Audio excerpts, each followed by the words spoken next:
When you tell someone that a medicine for dogs cured your cancer, you better be ready for some skeptics. But Joe Tippin says it did save his life and others. And now even cancer researchers are open to the possibility it might be true.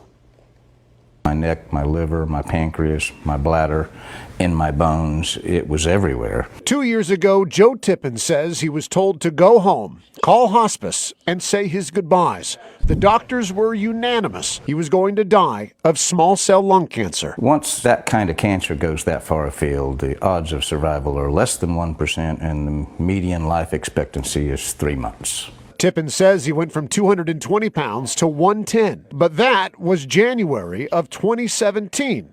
Today, Tippins is very much alive, and what he credits for his survival has doctors scratching their heads and the rest of us raising eyebrows. About half the people think I'm just crazy, and half the people want to know more and dig deeper. Tippin says he got a tip, not from a pharmacist, but a veterinarian. And in his desperation, he turned from people medicine to dog medicine, specifically fembendazole, or what you give a dog when it has worms. Truth is stranger than fiction, you know. Just 3 months later, Tippin says his cancer was gone. I'm usually skeptical, and I was, and maybe still am, about this one. But there's an interesting background to this. Cancer researchers like Stephen Prescott are skeptical, but they also are not dismissing this anti-parasitic's potential. He says Tippins is not the first person to potentially benefit, and maybe not the last.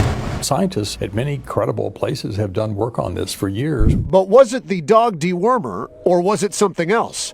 Tippins took the dog medicine with daily vitamin E supplements and CBD oil. He was also taking an experimental cancer-fighting drug. But Tippin says out of the 1,100 patients on that clinical trial, he was the only one cleared of cancer. Tippin says he was saved by the dog dewormer, and he plans to take it for the rest of his life. Well, my insurance company spent $1.2 million on me with traditional means before I switched to a $5 a week medicine that actually saved me. Prescott says he's now working with Tippins to organize a case study. We're going to do it and see if we can confirm that in a very rigorous sort of clinical study sort of way that these patients had that kind of response. As for Tippins, I've got now over 40 success stories other than me. He's sharing his story on an online blog that has already been read more than 100,000 times. Most of the feedback positive or curious. Some, though, accuse Tippins of giving cancer patients false hope. How do I answer that? I mean, if I've saved one other person other than me, it's worth it to me. All we know for sure is that Joe Tippins is alive. In time, perhaps we'll also know if this medicine made for man's best friend might also be man's newest cancer cure.